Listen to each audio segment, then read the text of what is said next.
আমাদের জীবনে অবহেলা বা ইগনোর হওয়ার কষ্টটা কিন্তু কম নয়, তাই না? আপনি হয়তো কাউকে খুব ভালোবাসেন, তার একটা মেসেজ বা ফোনের জন্য ঘন্টার পর ঘন্টা অপেক্ষা করে থাকেন, কিন্তু ওপাশ থেকে আসে কেবলই নীরবতা। হয়তো আপনি কারো ভালো চাইতে গিয়ে অনেক কথা বললেন, কিন্তু সে আপনাকে এমন ভাব দেখালো যেন আপনি সেখানে উপস্থিতি নেই। কখনো পরিবারের লোক, কখনো খুব কাছের কোনো বন্ধু, আবার কখনো ভালোবাসার মানুষ যখন অবহেলা করে, তখন বুকের ভেতরটা এক মুহূর্তে খালি হয়ে যায়।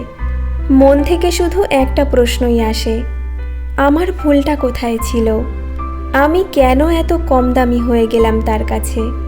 যদি আজ আপনার মনের ভেতরেও এই কষ্টটা জমে থাকে, তবে একটা কথা শুরুতেই হাত ধরে বলতে চাই, কেউ আপনাকে অবহেলা করছে মানে এই নয় যে আপনি মূল্যহীন। হতে পারে আপনি হিরে, আর সে হীরের কদর বুঝতে পারছে না। আজকের এই ভিডিওতে আমরা কোনো ঝগড়া বা প্রতিশোধের কথা বলবো না।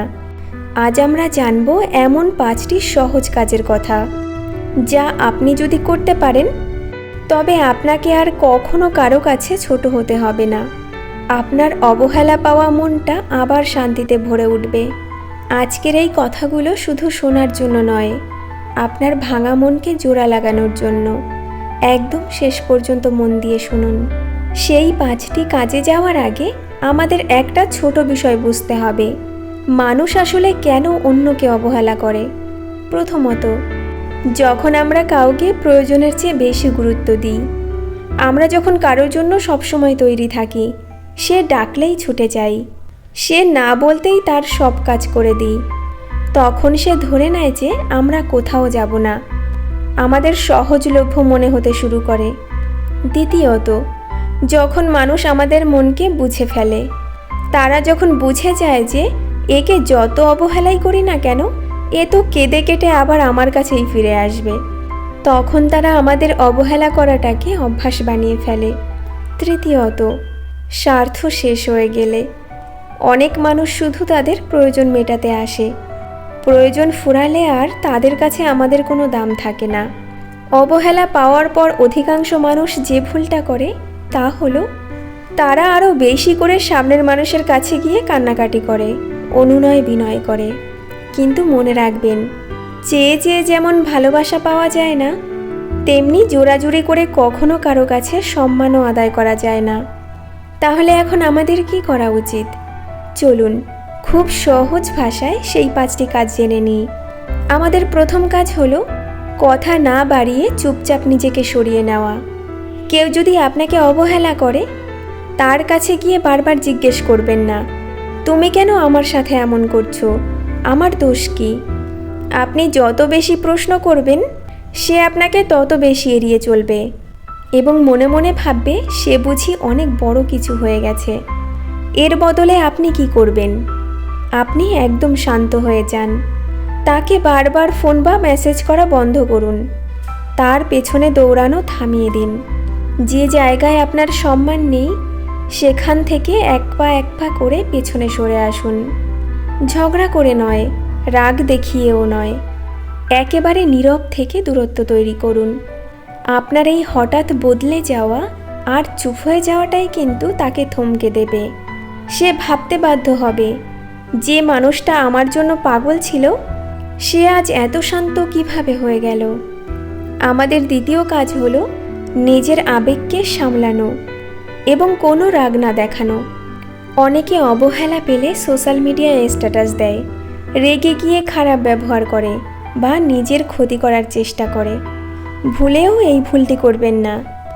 আপনি যখন রাগ বা কষ্ট দেখাবেন, সামনের মানুষটা বুঝে যাবে যে সে আপনাকে কষ্ট দিতে পেরেছে। সে মনে মনে আরও বেশি অহংকারী হয়ে উঠবে। বরং আপনার কাজ হবে, তার সামনে এলে স্বাভাবিক থাকুন, মুখে একটা হালকা মিষ্টি হাসি রাখুন।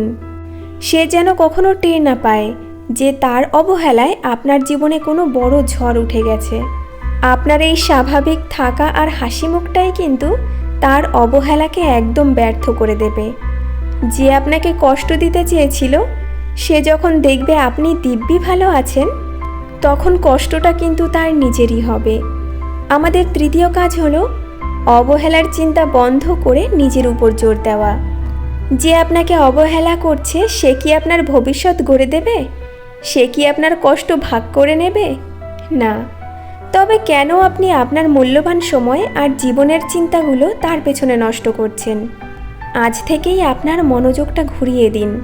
আপনার যা করতে ভালো লাগে, পড়াশোনা, কাজ, ব্যবসা বা নতুন কোনো কাজ শেখা, সেখানে নিজের সবটুকু সময় দিন।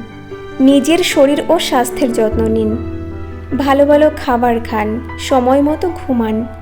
যারা সত্যি আপনাকে ভালোবাসে, যেমন আপনার মা বাবা বা ভালো কোনো বন্ধু, তাদের সাথে সময় কাটান।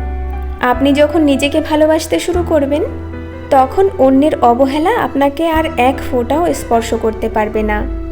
নিজের চোখে নিজেকে দামি করে তুলুন। আমাদের চতুর্থ কাজ হলো সব সময় সবার জন্য তৈরি থাকা বন্ধ করা। একটা প্রবাদ আছে, যে নদীর জল খুব সহজলভ্য, মানুষ সেখানে গিয়েই হাত মুখ ধোয়, আবার নোংরাও ফেলে। কিন্তু সাগরের জলের কাছে যেতে সবাই ভয় পায় আর সম্মানও দেখায়। আপনাকেও জীবনে একটু সাগরের মতো হতে হবে।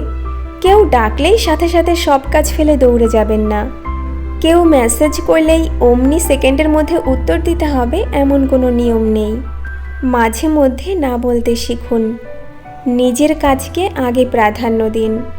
যখন মানুষ বুঝবে যে আপনার নিজের একটা জীবন আছে, আপনার সময়ের দাম আছে এবং আপনি ব্যস্ত থাকেন, তখন তারা আপনাকে আর সহজে অবহেলা করার সাহস পাবে না। তারা আপনাকে সম্মান দিতে বাধ্য হবে।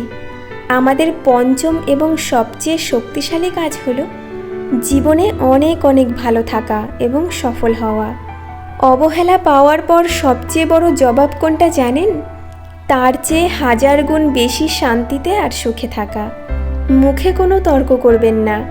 আপনি আপনার জীবনে এত সুন্দরভাবে এগিয়ে যান, এত বড় হন, যেন একদিন সেই অবহেলা করা মানুষটি আপনাকে দূর থেকে দেখে আফসোস করে। সে যেন মনে মনে বলে, ইস, আমি কত বড় একটা রত্নকে হারিয়ে ফেলেছি, কত মূল্যবান একটা মানুষকে অবহেলা করেছিলাম। যেদিন আপনি সফল হবেন, সেদিন আপনাকে আর কারো কাছে নিজের মান প্রমাণের জন্য যেতে হবে না। আপনার সফলতাই তার মুখের উপর সবচেয়ে বড় জবাব হয়ে যাবে। প্রিয় বন্ধু, জীবনটা ঈশ্বর আপনাকে একবারই দিয়েছেন। এই সুন্দর জীবনটাকে কারো অবহেলা বা অবজ্ঞার পাত্র হয়ে কাটানোর জন্য নষ্ট করবেন না। যে আপনাকে বোঝে না, তার কাছে নিজের মূল্য বোঝাতে যাওয়াটা সময়ের অপচয় ছাড়া আর কিছুই নয়। আজ থেকে নিজেকে ভালোবাসুন। ঈশ্বর আপনাকে যেমন বানিয়েছেন, আপনি ঠিক তেমনই অনন্য আর সুন্দর। মনে রাখবেন, অবহেলা পেলে চুপচাপ সরে আসবেন। রাগ বা কষ্ট না দেখিয়ে হাসি মুখে নিজের মতো থাকবেন। নিজের কাজ আর স্বপ্নের পেছনে দৌড়াবেন।